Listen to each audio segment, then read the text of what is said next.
চিপকে Chennai super কিংসের বিরুদ্ধে কেকেআরের প্রথম একাদশে ফিরতে পারেন বরুণ চক্রবর্তী। এদিকে মথিসা পথিরানার এনওসি চলে এলেও এখনও কবে তিনি যোগ দেবেন দলের সঙ্গে তা নিয়ে রয়েছে ধোঁয়াশা। তবে যেটা শোনা যাচ্ছে, তিনি হয়তো কেকেআর দলের সঙ্গে আহমেদাবাদে যোগ দেবেন। নমস্কার দর্শক বন্ধুরা, রেপ স্পোর্টস বাংলায় আপনাদের সবাইকে স্বাগত। প্রথমেই আগে জানাই যে মহেন্দ্র সিং ধোনি কিন্তু আগামীকাল কেকেআরের বিরুদ্ধে ম্যাচে খেলবেন না।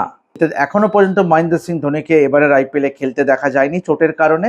আগামীকাল কলকাতা নাইট রাইডার্সের বিরুদ্ধেও কিন্তু চেন্নাই সুপার কিংসের হয়ে খেলতে দেখা যাবে না ধোনিকে। ধোনি না থাকলেও কিন্তু আগের ম্যাচেই কিন্তু দিল্লি ক্যাপিটালসের বিরুদ্ধে ফর্মে ফিরেছেন সঞ্জু স্যামসন এবং সেই সঙ্গে দিওয়াল ব্রাভিস, ঋতুরাজ গাইকোয়াড়রা আছে। তবে কলকাতা নাইট রাইডার্সের দিকে যদি আমরা তাকাই, গত দুদিন কিন্তু টানা নেটে বোলিং করেছেন বরুণ চক্রবর্তী এবং আপনারা জানেন যে বাঁ হাতের কোড়ে আঙুলে চোট পাওয়ার পরে কিন্তু শেষ দুটি ম্যাচে বরুণ চক্রবর্তীকে পায়নি কলকাতা নাইট রাইডার্স, বা বলা যায় যে কলকাতা নাইট রাইডার্স বরুণ চক্রবর্তীকে ছাড়াই মাঠে নেবে। কিন্তু গত দুদিন কিন্তু টানা অনুশীলন করেন বরুণ চক্রবর্তী এবং ঘরের মাঠে অর্থাৎ চিপকে কিন্তু চেন্নাই সুপার কিংসের বিরুদ্ধে কলকাতা নাইট রাইডার্সের প্রথম একাদশে ফিরতে চলেছেন বরুণ চক্রবর্তী। এটা গেল সব থেকে বড় পজিটিভ। এবং আগের ম্যাচেই কিন্তু সুনীল নারিন অসাধারণ বোলিং করেছিলেন। সুতরাং বরুণ এবং সুনীল এই দুজনের উপরে ভর করেই কিন্তু চেন্নাইয়ের বিরুদ্ধে নামতে চলেছেন কলকাতা নাইট রাইডার্স। আপনারা জানেন যে কলকাতা নাইট রাইডার্স এই মুহূর্তে লিগ টেবিলের সবার শেষে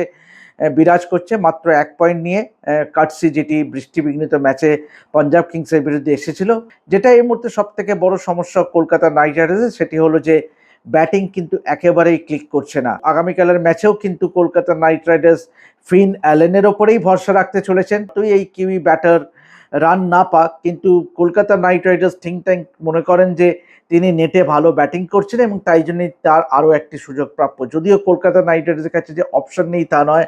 রচিন রবীন্দ্র আছে, যিনি একটা সময় চেন্নাই সুপার কিংসের হয়ে খেলেছেন। এছাড়াও কিন্তু টিম সাইফট আছে।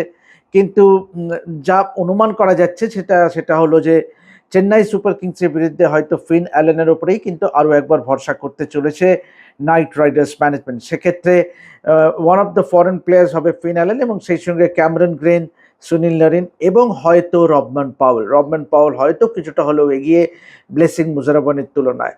তো এখন এই চারজন বিদেশি কিন্তু সম্ভবত খেলতে পারে, যার মধ্যে একজন হয়তো ইম্প্যাক্ট সাব হলেও হতে পারে। আমরা কেকেআরের ইন্ডিয়ান প্লেয়ারদের দিকে তাকাই, তাহলে অবশ্যই নিঃসন্দেহে বলতে হয় যে অজিঙ্ক্য রাহানে কিন্তু আগের ম্যাচে ভালো ব্যাটিং করেছেন, কিন্তু তা সত্ত্বেও কিন্তু পাওয়ার প্লের পরে যেটা সব থেকে এই মুহূর্তে কেকেআরের মাথা ব্যথার কারণ হয়ে দাঁড়িয়েছে, বিশেষ করে ব্যাটিং ডিপার্টমেন্টে, সেটি হলো পাওয়ার প্লের পরেই কিন্তু রান রেটটা কিন্তু অনেকটাই নেমে যাচ্ছে। যেটা সব থেকে চিন্তার বিষয় এই মুহূর্তে কলকাতা নাইট রাইডার্সের মিডল অর্ডার, যেখানে রমনদীপ সিং এর রান নেই, রিঙ্কু সিং এর রান নেই।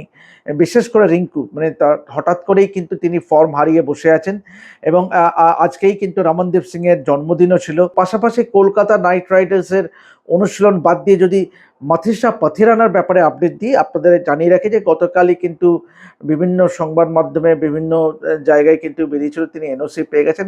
সেই এনওসিটি কিন্তু অফিসিয়ালি আজকে কিন্তু হাতে পেয়েছে কলকাতা নাইট রাইডার্স ম্যানেজমেন্ট এবং অনুমান করা যায় এখন এই মুহূর্তে কিন্তু কলকাতা নাইট রাইডার্স লজিস্টিক্সের ব্যাপারটি দেখছে এবং ইতিমধ্যেই কিন্তু Matheesha Pathirana has applied for his visa to come to India. এবং যেটা শোনা যাচ্ছে সেটা হলো, যেটা কেকেআর শিবিরে কান পাততে যেটা শোনা যাচ্ছে সেটা হলো তিনি আহমেদাবাদে দলের সঙ্গে যোগ দেবেন। কারণ আপনারা জানেন যে এই ম্যাচটার পরে চেন্নাই সুপার কিংসের পরেই কিন্তু চেন্নাই থেকেই কলকাতা নাইট রাইডার্স দল ট্রাভেল করবে to Ahmedabad to take on Gujarat Titans on 17th April এবং তারপরে 18 তারিখে টিম ট্রাভেল করবে to Kolkata before the match against Rajasthan Royals, যে ম্যাচটা কিন্তু দুপুরবেলায় 3:30-র সময়।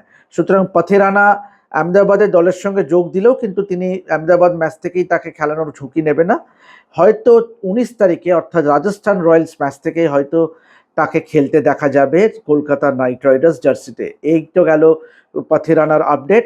অবশ্যই যেটা বললাম যে বরুণের প্রত্যাবর্তন, প্রথম একাদশে প্রত্যাবর্তনটা সময়ের অপেক্ষা, কারণ গত দুদিন ধরে তিনি কিন্তু টানা নেটে বোলিং করেছেন এবং চিপক তার ঘরের মাঠ, এই তামিলনাড়ুর হয়েই তিনি খেলেন এবং সেই সঙ্গে অবশ্যই সুনীল নারিনের ফর্মে ফেরা। তবে ডেফিনেটলি ভাইভা বরোরা, বা ইন্ডিয়ান পেসার যারা আছে, পেস ব্রিগেড যারা আছে, অর্থাৎ সৌরভ দুবে, নবদীপ সাইনি এক্ষেত্রে হয়তো ভারুণ ঢুকলে নবদীপ সাইনিকে হয়তো বসানো হতে পারে। উমরান মালিককেও কিন্তু এখনো সুযোগ দেয়নি কেকেআর ম্যানেজমেন্ট। সুতরাং দেখার বিষয় আছে যে ইন্টারেস্টিং যে কলকাতা নাইট রাইডার্স কীরকম প্লেইং 11 নিয়ে মাঠে নামে এগেনস্ট চেন্নাই সুপার কিংস। তো এই ছিল আপডেট। আজকে কিন্তু টানা ঘন্টা তিনেক অনুশীলন করে কলকাতা নাইট রাইডার্স প্লেয়াররা চিপকে। গতকালও কিন্তু এম এ চিদম্বরম স্টেডিয়ামে অনুশীলন করেছিল অজিঙ্ক্য রাহানেরা। তবে আজকে কিন্তু অধিনায়ক কিন্তু আসেননি, যেটা নর্মালি তিনি ম্যাচ ডে -1-এ কিন্তু আসেন না। আজকে ফিন অ্যালেন দলের কেকেআর এর তরফ থেকে সাংবাদিক সম্মেলন করেন, যেখানে তিনি কিন্তু বলেন যে আমরা ভালো খেলছি কিন্তু কাঙ্ক্ষিত জয়টা কিন্তু আসছে না।